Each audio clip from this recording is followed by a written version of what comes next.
سلام الله عليكم ورحمته وبركاته أيها الجمهور الكريم المبارك، لأن البركة تستحقونها بانتمائكم إلى أرض البركة عملاً وفكراً وجهاداً. وأبدأ هذه الكلمة بالتقديم بالسلام والتحية لمن لهم فضل بعد الله علينا وعلى هذه الأمة، أولهم الشهداء، شهداء الأمة في فلسطين وغير فلسطين، ولا سيما شهداء المسجد الأقصى وشهداء غزة وشهداء فلسطين كلها، فلهم منا من الائتلاف العالمي لنصرة القدس وفلسطين أزكى التحيات. ونحيي أيها الإخوة باسمكم المرابطين والمرابطات في المسجد الأقصى المبارك، هؤلاء الذين أشعلوا أنوار الأقصى بدمائهم وجهودهم، بارك الله فيهم. ونحيي معكم أيها الإخوة المرابطين والمرابطات والمجاهدين والمجاهدات والقابضين على الزناد في غزة.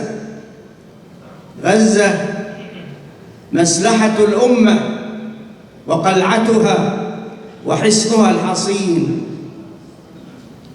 وأحيي باسمكم واسم هذا الائتلاف المبارك أبناء الأمة كلها الذين جئتم تمثلونها من أكثر من 50 بلداً، فأنتم العالم اليوم في رحاب اسطنبول، فحياكم الله يا أبناء الأمة، يا ضمير الأمة، يا قلب الأمة.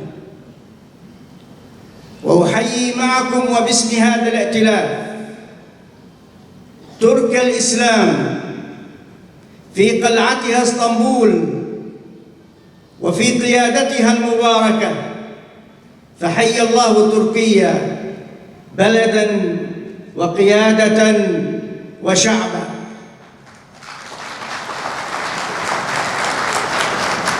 وأحيي باسمكم أيها الإخوة وباسم ائتلافكم هذا المقاومين للتطبيع، وعلى رأسهم الرئيس التونسي قيس سعيد،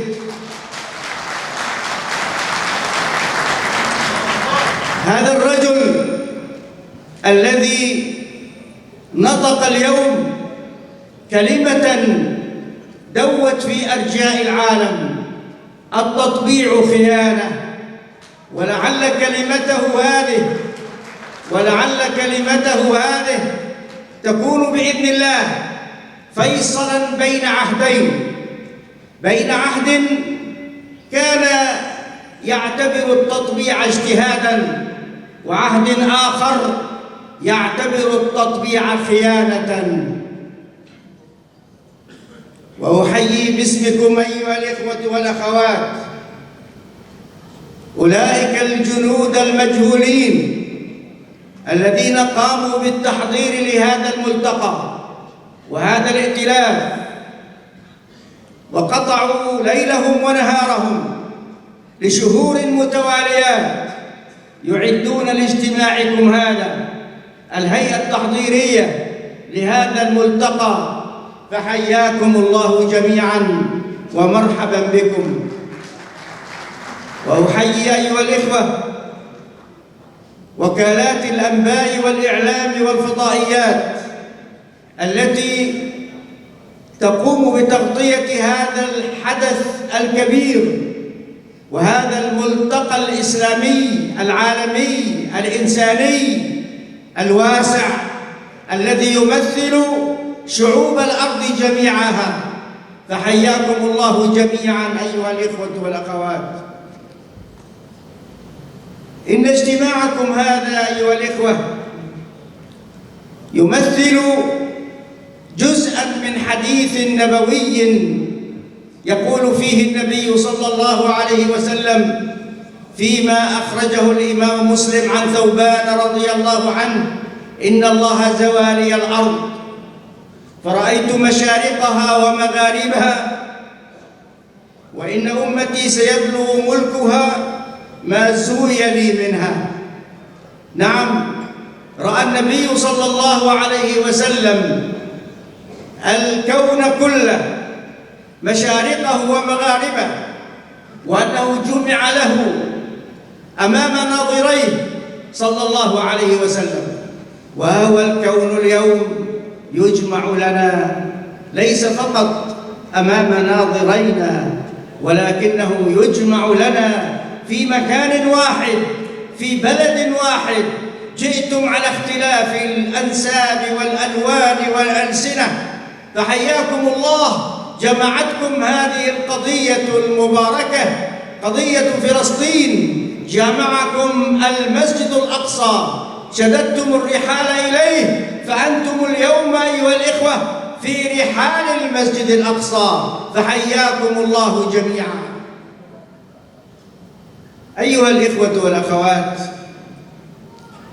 كلمتي إليكم اليوم تدور حول قضية في غاية الأهمية، إنها قضية التكليف الشرعي الذي طالبنا الله تبارك وتعالى به. فالأمة أيها الإخوة أمام نوعين من التكليف: أمام فروض الأعيان من الصلاة والصيام والزكاة والحج، وأمام فروض الأمة أو فروض الكفايات، يسميها بعض الناس فرض كفاية، وأنا أقول إنها فروض الأمة. قد تقوم الأمة بفروض الأعيان، وها هي في أكثر من 100 عام تؤدي الصلوات والزكوات وتصوم الرمضان والرمضانات وتحج إلى البيت وتعتمر، ولكن أين الأمة اليوم؟ الأمة ضائعة، الأمة مضيعة. ما الذي ضيعها وأضاعها؟ الذي ضيعها تفريطها بفروض الأمة، تفريطها بفروضها أيها الإخوة.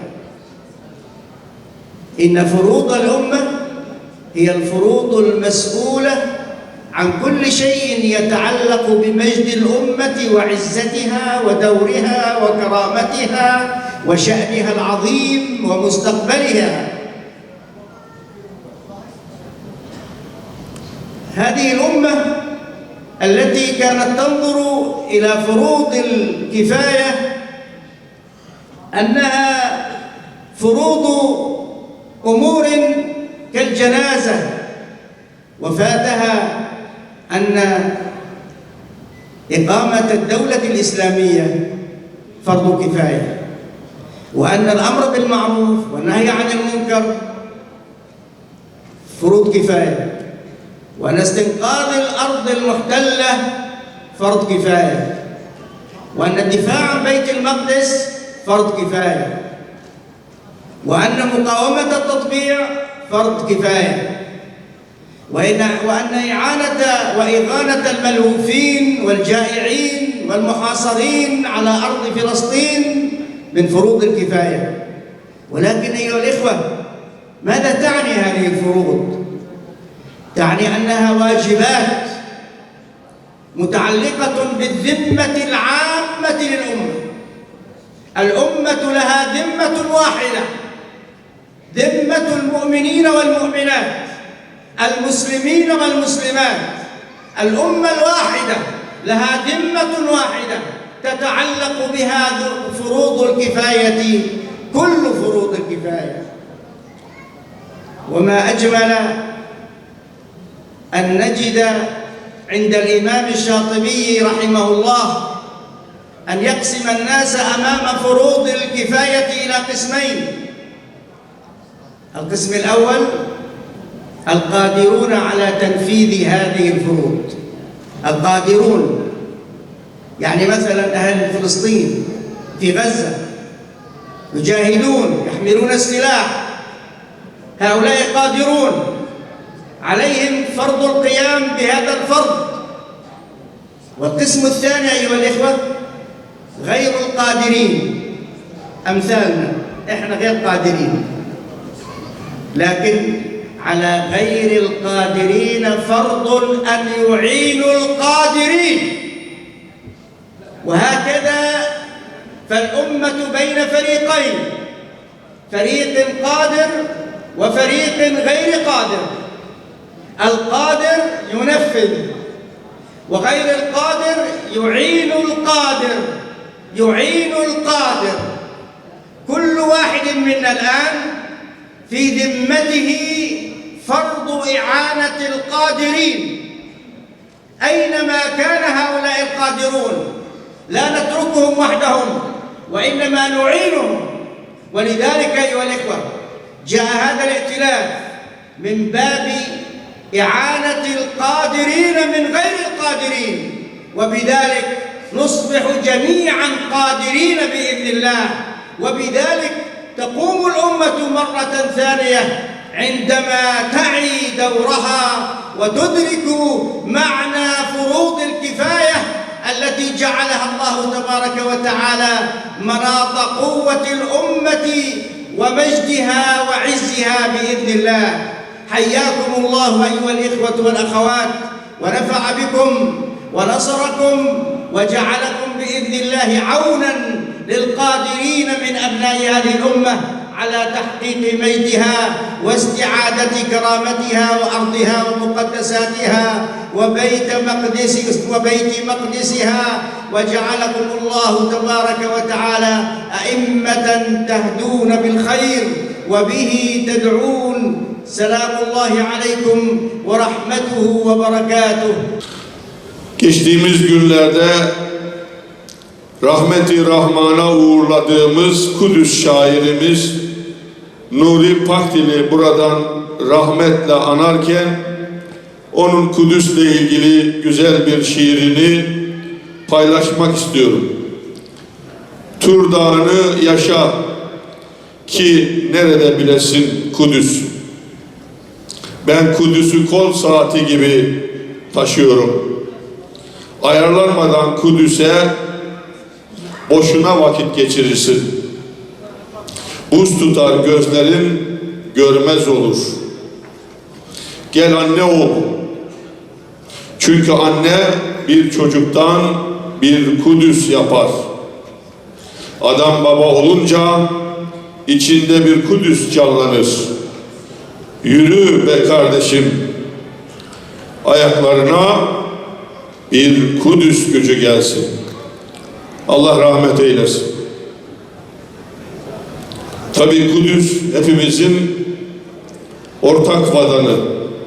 Sınırlarımızın içerisinde şu anda olmasa da yüreğimizin merkezinde bulunan hepimizin vatanı. İslam dünyasında bulunan bütün kardeşlerimizin ortak acısı. Toplantımızın ismi işgalci ile birlikte yaşamak ve 100 yılın anlaşmasına hep birlikte, karşı hep birlikte. Baştan şunu ifade edelim, işgalliyle birlikte yaşamak, akreple, yılanla birlikte çuvala girmek gibidir. İşgalliyle birlikte yaşamak mümkün değildir. İnsan onuruna, izzetine, şerefine, inancına, ilkesine, prensibine aykırı bir şeydir. İnsanı insan yapan bütün değerlere zıt bir şeydir. Düşünün, eviniz işgal edilmiş, evinizin işgalini kabulleniyorsunuz. Böyle bir şey mümkün müdür? Mümkün değildir. Bunun en güzel örnekliğini de bugün Filistin halkı veriyor. Belki toprakları işgal ediliyor, belki çocukları katlediliyor, belki erkekleri hapislere atılıyor, ancak 100 yıldır bu zulme direniyor. İşgalci olabilirsiniz, güçlü olabilirsiniz, ancak haklı olmak başka bir şeydir. Yüreğinde insanlık, vicdanı ve davası taşıyan bütün kardeşlerimizi yanımızda ve bizlere destek olmaya davet ediyoruz. Kudüs'ün güvenliğiyle İstanbul'un güvenliğini birbirinden ayırmıyoruz. Türkiye'nin güvenliği tehdit ve tehlikeye girerse biz inanıyor ve biliyoruz ki Filistin davası çok büyük bir mevzi kaybeder. Bunun bilincindeyiz ve şuurundayız. Dünyanın her neresinden olursa olsun Filistin halkının feryadına kulak kabartan, onların feryadının sözcüsü olan ve onlarla dayanışma ve destek içinde olan her kardeşimiz hangi inançtan olursa olsun mukaddes bir iş yapıyor bize göre. Ancak bugün Batı dünyasının çifte standart içinde olduğunu da görüyoruz. Kendi çıkarları, emelleri ve amaçları için Batı dünyasındaki ülkelerin maalesef üzerine düşenleri gerektiği şekilde yerine getirmediğinin farkındayız. Müslüman halkların zaten Kudüs'e acısını paylaşma konusunda herhangi bir eksiği yok. Dünyanın neresinden bir Müslüman kardeşimizle konuşsanız Kudüs'ü kendi davası bilir. Ancak Batı dünyasının meseleye siyasi çıkar hesapları bağlamında bakmalarından hüzün duyuyoruz ve bu konuda batılı parlamenter kardeşlerimize daha çok iş yapmak gerektiklerine inanıyoruz.